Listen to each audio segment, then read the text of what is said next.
Leyes de Mendel, presentado por Caterina Armijos, Verónica Ábalos, Cristina Casar y Grace Gamboa. ¿Quién fue Gregor Mendel? Gregor Mendel fue un monje agustino católico y naturalista. Nacido en Heissendorf, 1822, en República Checa. Él describió las leyes que rigen a la herencia genética por medio de los trabajos que llevó a cabo con diferentes variedades de la planta de alberga. En sus trabajos sobre los guisantes denominó caracteres a las características fenotípicas y usó el nombre de elemento para referirse a las entidades hereditarias separadas. Su mérito radica en darse cuenta de que sus experimentos siempre ocurrían en variantes con proporciones numéricas simples. Gracias al gran descubrimiento que él aportó a la ciencia, es considerado hoy en día como el padre de la genética. Aquí tenemos dos definiciones básicas antes de empezar a describir cada ley de Mendel. Homocigoto. Homocigoto se refiere a una célula en la que los alelos de un locus determinado son idénticos a los del cromosoma homólogo, aunque estos pueden ser dominantes o recesivos. Heterocigoto. Heterocigoto se refiere a la célula en la que los alelos de un determinado locus de cromosomas homólogos son distintos. El aspecto que presenta el organismo suele estar determinado por el alelo dominante. Para poder explicar las diferentes etapas en las que se basaron las leyes de Mendel, se debe conocer la meiosis y todas las fases que lo conforman. Entonces, ¿qué es la meiosis? La meiosis es un proceso de división celular y se encuentra relacionado con la reproducción sexual. El resultado de dicho proceso genera al final 4 células haploides, al contrario de la mitosis, que son 2 células diploides. Además, la meiosis está conformada por 2 divisiones, meiosis 1 y meiosis 2. En la meiosis 1 tenemos la profase. La profase es cuando la cromatina se condensa en forma de cromosomas y se realiza una recombinación genética o también denominada crossing over. Luego está la metafase. En la metafase, los cromosomas homólogos se colocan simétricamente en el plano ecuatorial. En la anafase, se da la separación de cromosomas homólogos y cada uno se dirige a un distinto polo de la célula. El número de cromosomas se reduce a la mitad. Y finalmente tenemos la telofase 1.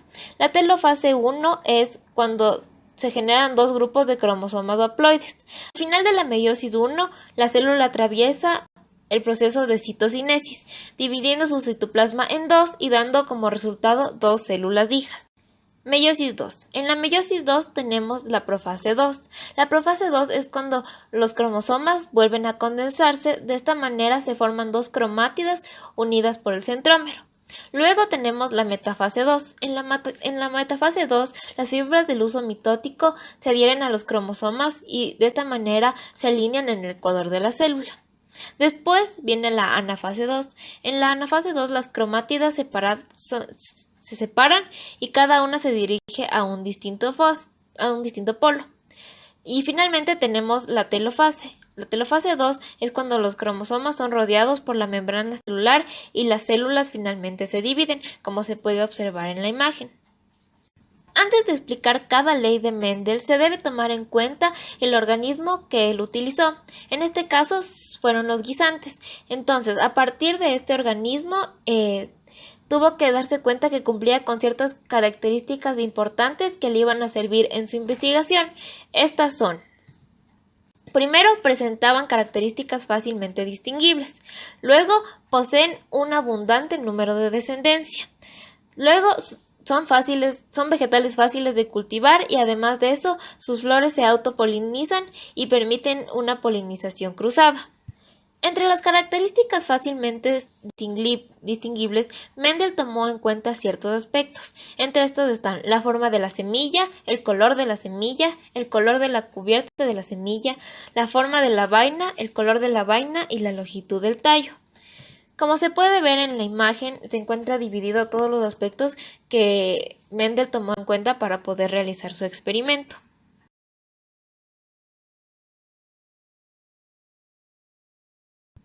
La primera ley de Mendel. La primera ley de Mendel también se le denomina la ley de la segregación de los caracteres independientes.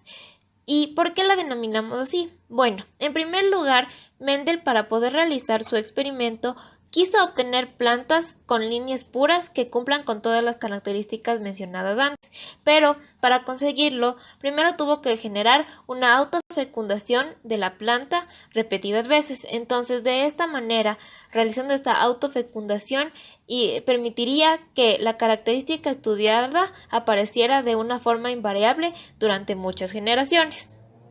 Para que quede más claro con un ejemplo, él a una planta con semillas verdes generó la autopolinización durante muchas veces hasta que logró distinguir que las generaciones permanecieran constantes durante mucho tiempo.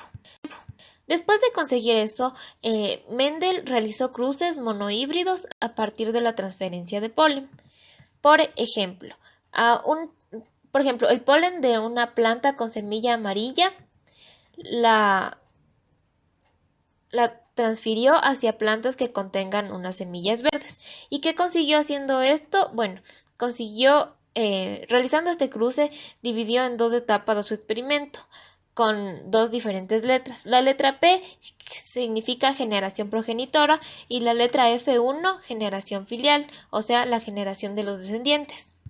En la generación filial pudo observar algo bastante claro, y fue que un carácter aparecía pero el otro no. Sin embargo, estaba presente dentro de la estructura del mismo. Entonces, al carácter que aparecía en F1 decidió llamarle dominante, y al que no aparecía en F1 decidió llamarlo recesivo. Aquí en la imagen podemos ver sus diferentes partes. La P, que significa generación progenitora, F1, que significa la generación filial, el AA mayúscula significa el dominante y el AA minúscula significa el recesivo. Para que quede un poco más claro esta explicación de la primera ley de Mendel, les voy a exponer un ejemplo con el color de los ojos. Como podemos observar en esta imagen, tenemos dos tipos de color de ojo. El primero es el marrón y el segundo es el azul, y luego en F1 genera un descendiente con un color de ojo marrón. Entonces, ¿qué concluimos al respecto? Se concluye que el marrón es dominante y el azul es recesivo, debido a que en F1 el carácter que se expresa es del color marrón en los ojos. Entonces, al carácter dominante se le expresa con dos letras A mayúsculas y el carácter recesivo se le expresa con dos letras A minúsculas. Al carácter en la generación filial se le expresa con una letra mayúscula A y una letra minúscula A. Segunda ley de Mendel, o también denominada la ley de la segregación de los caracteres en la segunda generación filial. Esta ley establece que los caracteres recesivos, al cruzar dos razas puras, quedan ocultos en la primera generación y reaparecen en la segunda, en proporción de 1 a 3 respecto a los caracteres dominantes. De este modo, los individuos de la segunda generación que resultan de los híbridos de la primera generación son diferentes fenotípicamente el uno de otro. Como podemos ver en estos dos ejemplos, los híbridos corresponden a AB por AB, que al cruzarse dan lugar a los siguientes colores de flores: 75% naranjas y 25% rojas. De la misma forma podemos observar en el otro cuadro que nos muestra un ejemplo con las semillas. Los dos alelos distintos para el color de la semilla presente en los individuos de la primera generación filial no se han mezclado ni tampoco han desaparecido. Simplemente se manifiesta solo uno de los dos. Cuando el individuo de fenotipo amarillo y genotipo A mayúscula A minúscula forman los gametos, se separan los alelos, de tal forma que en cada gameto solo habrá uno de los alelos, y así puede explicarse los resultados obtenidos. Para entender mejor otro ejemplo práctico, esto se lo puede ver en animales. Por ejemplo, aquí observamos a dos gatos. Entonces, los individuos de la segunda generación que resultan de los híbridos de la primera generación van a ser diferentes fenotípicamente unos de otros, con diferentes proporciones cada uno, 75% negros y 25% grises. En cuanto a la variación que se da, se debe a la segregación de los alelos responsables de estos caracteres, que en un primer momento se encuentran juntos en el híbrido y que después se van a separar entre los distintos gametos correspondientes. Hay que tomar en cuenta aquí a qué fase se basa la primera y la segunda ley de Mendel. Entonces, tenemos que la primera ley de Mendel y la segunda ley de Mendel, que son la ley de la segregación, se va a explicar por la separación de alelos de un gen, y esto se genera en la anafase 1 y en la anafase 2 de la meiosis. Tercera ley de Mendel, denominada la ley de la independencia de los caracteres. Esta ley explica que cada carácter se transmite de manera independiente a los otros. Para obtener esta ley, Mendel cruzó dos plantas. La primera era de guisantes con semilla amarilla y lisa, mientras que la segunda era de semilla verde y rugosa, donde la segunda planta era homocigótica para los dos caracteres. Las semillas obtenidas en este entrecruzamiento eran todas amarillas y lisas. Con esto se cumple la primera ley de Mendel, explicada con anterioridad, revelando que los alelos dominantes de los caracteres son de color amarillo y la forma lisa de la semilla. En la imagen podemos apreciar que los alelos de los distintos genes se transmiten con independencia unos de otros. En la segunda generación filial F2 aparecen guisantes amarillos y rugosos y otros que son verdes y lisos. Estas combinaciones no se habían dado ni en la generación parental P ni en la generación filial F1. Los resultados para este cruce son 9 amarillas y lisas, 3 amarillas y rugosas, 3 verdes y lisas y finalmente una verde y rugosa. La tercera ley de Mendel se basa principalmente en la metafase 1 de la meiosis 1, al momento que los cromosomas están alineados en el ecuador de la célula. El orden es al azar y determina la dirección que toma cada uno de los cromosomas homólogos.